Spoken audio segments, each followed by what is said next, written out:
인생의 은인을 35년 만에 딸아이 상견례에서 만났습니다. 인생에는 우연이란 없다고 합니다. 모든 만남에는 이유가 있고 모든 헤어짐에는 의미가 있다고 하죠. 오늘 들려드릴 이야기는 한 여자의 인생을 송두리째 바꾼 단 한 사람의 믿음에 관한 이야기입니다. 그리고 35년이라는 긴 세월을 건너 기적처럼 다시 만난 두 영혼의 이야기입니다. 제1장 흙먼지 속의 갈망. 1960년대 초반 대한민국 깡시골, 지도에도 제대로 표시되지 않는 그 작은 마을에 가난이 안개처럼 내려앉아 있었습니다. 그곳에서 넷째 딸로 태어난 순정. 동이트기도 전설이 맞은 마당에서 가녀린 팔로 집안일을 돕는 그 아이에게 세상은 처음부터 가혹했습니다. 계집애가 글 눈이 밝으면 집안을 망치고 제 팔자 꼬는 법이다. 아버지는 딸이 그를 아는 것을 재앙이라 믿었습니다. 순정이 몰래 주워온 신문지 조각을 발견할 때마다 마당의 헛간에 던져버렸습니다. 순정에게 글자는 금지된 열매였고 지식은 목숨을 걸어야 얻을 수 있는 것이었습니다. 말레터에서 방망이질을 하다가도 산 넘어 들려오는 학교의 풍금 소리에 순정은 손을 멈췄습니다. 어느 날 순정은 밭을 중간에 도망쳐 학교 담장 밑에 웅크리고 앉아 흙바닥에 나뭇가지로 선생님의 목소리를 받아 적었습니다. 사랑, 희망, 미래. 그 단어들이 무엇을 뜻하는지도 모른 채 순정은 그 획 하나하나를 마음에 새겼습니다. 제2장 천사의 강림. 순정이 15이 되던 해 시내 유일한 중학교에 젊은 여선생이 부임했습니다. 이름은 유선희. 서울에서 온 그녀는 푸른색 원피스를 입고 자전거를 탔으며 손에는 늘 두꺼운 책이 들려 있었습니다. 두 사람의 첫 만남은 어느 봄날 오후 야트막한 산기슭이었습니다. 순정은 쑥을 듣다 말고 누군가 놓고 간 책 한 권을 넋을 잃고 읽고 있었습니다. 너 혼자서 책을 읽을 수 있구나? 도망가지 마. 내가 책을 읽는 게 잘못된 게 아니야. 그날 이후 선생님은 순정에게 특별한 제안을 했습니다. 순정아, 내일부터 해가 지면 내가 머무는 관사로 오렴. 세상이 너를 가두려 해도 글자는 너를 자유롭게 할 거야. 내가 너의 창문이 되어줄게. 제3장 간절한 등굣길과 어머니의 눈물. 그날부터 순정의 간절한 등굣길이 시작되었습니다. 아버지가 술에 취해 골아떨어지면 순정은 창문을 넘어 먼 산길을 달렸습니다. 흐릿한 달빛에 길이 보이지 않아 돌부리에 걸려 넘어지면서도 관사, 창가에 켜진 선생님의 등불은 순정을 인도하는 유일한 별이었습니다. 선생님은 자신의 배급쌀을 아껴 순정에게 죽을 쑤어주며 가르쳤습니다. 공부는 단순히 대학에 가기 위한 도구가 아니야. 내가 누군가의 아픔을 치유하고 세상을 더 낫게 만들 힘을 기르는 과정이란다. 순정아, 너는 사람을 살리는 의사가 되어야 한다. 어느 날 밤, 순정이 관사에서 돌아오는 길에 어머니와 마주쳤습니다. 순정은 떨리는 목소리로 모든 것을 고백했습니다. 어머니는 한참을 말없이 딸을 바라보다가 말했습니다. 순정아, 들키지 않고 끝까지 할 자신 있으면 그렇게 해.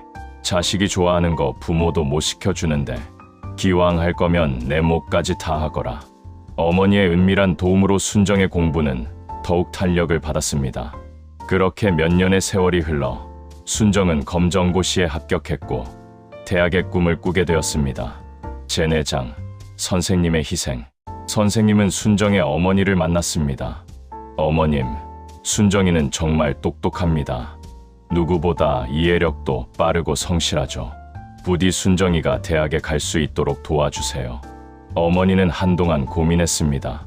그리고 결국 딸을 밀어주기로 결심했습니다. 하루 10시간씩 공부한 순정은 유명 학원 모의고사에서 딱 2문제만 틀렸습니다. 이 시험 성적을 보고도 모르겠어. 넌 이미 전국 수준이라고. 1979년 겨울, 순정에게 서울의 명문 의과대학 합격 통지서가 도착했습니다. 하지만 기쁨도 잠시, 아버지는 경로했습니다. 여자애가 서울에 혼자 올라가. 절대 안 돼. 아버지는 순정의 책들을 마당에 내던지며 불태웠습니다. 순정은 새벽에 가출을 시도했지만 기차역에 나와 있던 선생님이 말렸습니다. 네가 잘못한 게 없는데 왜 도망가듯 떠나니?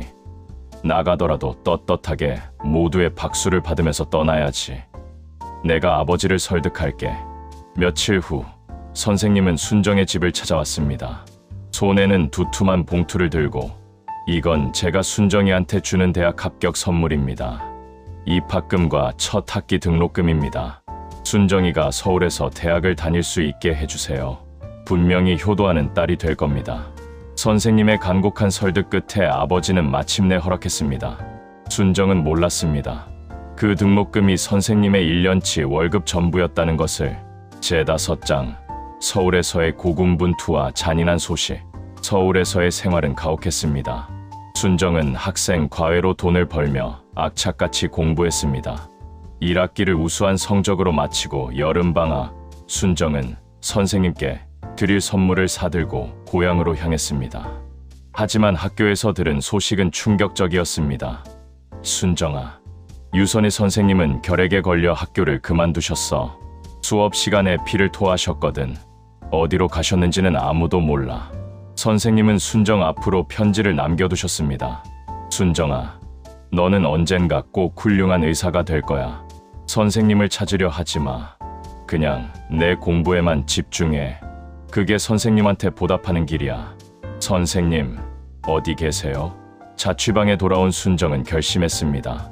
선생님을 다시 만났을 때 자랑스러운 제자가 될 수 있게 열심히 살자. 그게 선생님께 보답하는 길이야. 그날부터 순정의 삶은 더욱 치열해졌습니다.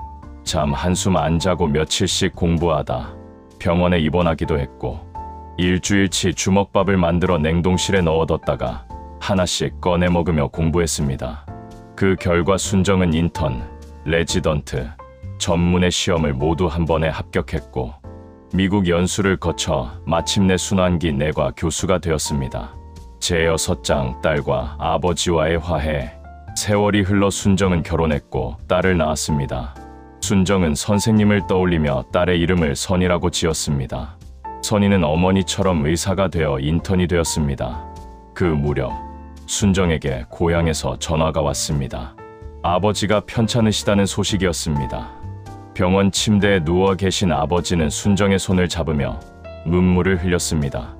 순정아, 미안하다. 아버지가 잘못했다. 내가 공부하고 싶다는 걸 왜 몰라줬는지. 넌 혼자 힘으로 의대까지 갔잖냐. 아버지가 너무 무식했다. 미안하다. 아버지, 저도 미안해요. 이제 괜찮아요. 다 지난 일이에요. 그 유선희 선생님, 정말 고마운 분이시다. 꼭 한번 뵙고 싶구나. 감사하다고 전해다오. 부녀는 서로를 껴안고 한참을 울었습니다. 35년 만의 화해였습니다.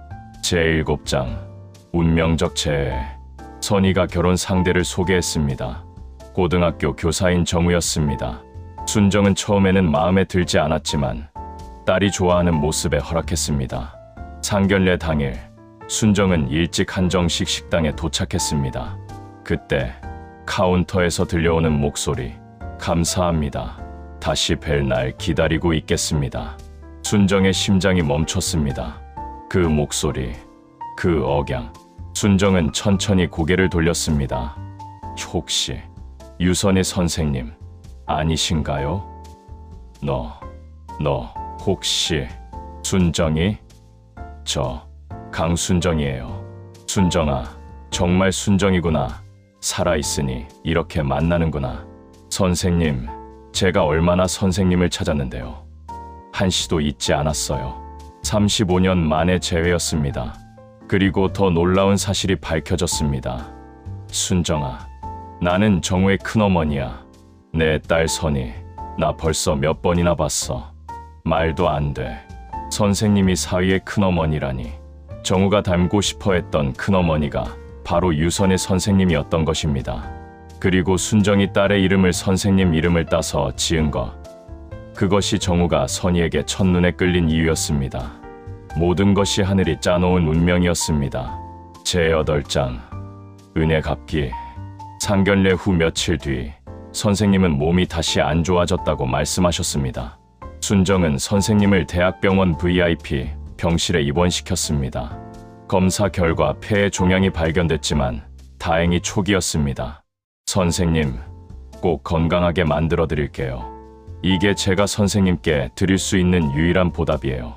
순정은 밤낮 없이 최신 논문을 찾아보며 선생님의 치료에 매달렸습니다. 그리고 선희와 정우의 결혼식 날, 치료로 많이 좋아지신 선생님이 곱게 한복을 입고 오셨습니다. 결혼식이 진행되고 순정은 자리에서 일어나 선생님 앞으로 가서 깊은 절을 올렸습니다. 선생님, 시골에서 나물이나 캐고 땔감이나 주워오던 저를 오직 책을 좋아한다는 이유로 공부시켜 주셨습니다. 그런 선생님이 제 사돈 어른이 되어주셔서 정말 너무 영광입니다. 하객들이 모두 눈시울을 붉히며 박수를 쳤습니다. 선생님은 순정의 회복으로 암 완치 판정을 받았습니다. 제9장 마지막 강해. 세월이 흘러 순정의 정년 퇴임식 날이 왔습니다. 대강당은 순정의 마지막 강의를 듣기 위해 모인 사람들로 가득 찼습니다. 순정은 단상에 올라 낡은 의사 가운 주머니에서 타다 남은 만년필 촉 하나를 꺼냈습니다. 여러분, 사람들은 제가 수조원의 가치를 지닌 기술을 가졌다고 말합니다. 하지만 제 인생의 가장 큰 자산은 이 타버린 쇠촉 하나입니다. 순정. 저는 깡시골에서 태어나 공부할 권리조차 없던 아이였습니다. 하지만 유선의 선생님은 별빛 아래에서 이렇게 말씀하셨습니다. 너는 사람을 살리는 의사가 될 아이다. 그 믿음 한 줄이 저를 죽음 같은 가난에서 건져 올렸고 오늘 이 자리까지 저를 살게 했습니다. 순정은 객석의 선생님을 향해 고개를 숙였습니다. 한 사람에 대한 절대적인 믿음은 그 인생 전체를 관통하는 불멸의 시가 됩니다. 저는 이제 의사 가운을 벗지만 선생님이 제 심장에 새겨준 그 시 한 줄은 영원히 멈추지 않을 것입니다. 감사합니다, 선생님. 에필로그. 은퇴 후 순정과 선생님은 함께 고향을 찾았습니다. 순정은 선생님을 그 옛날 산기슭으로 안내했습니다. 선생님, 이제 우리 같이 여행 다녀요. 선생님이 제게 주신 인생, 이제는 제가 선생님께 행복한 시간을 드리고 싶어요. 고맙다, 순정아.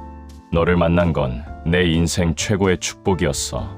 두 노인이 나란히 걷는 그 길 위로 60년 전 강원도 오지의 흙바닥을 비추던 그 순결한 별빛이 다시금 찬란하게 내려앉고 있었습니다.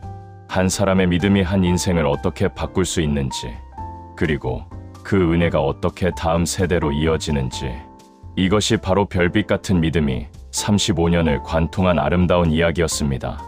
오늘날 순정 교수의 딸 선희는 훌륭한 의사가 되어 많은 환자들을 치료하고 있습니다. 그리고 사위정우는 큰어머니처럼 수많은 제자들에게 희망을 심어주는 교사로 살고 있습니다. 한 사람의 믿음이 한 가정을, 한 세대를, 그리고 수많은 사람들의 인생을 바꾸었습니다. 이것이 바로 진정한 스승의 의미이자 진정한 은혜의 의미입니다.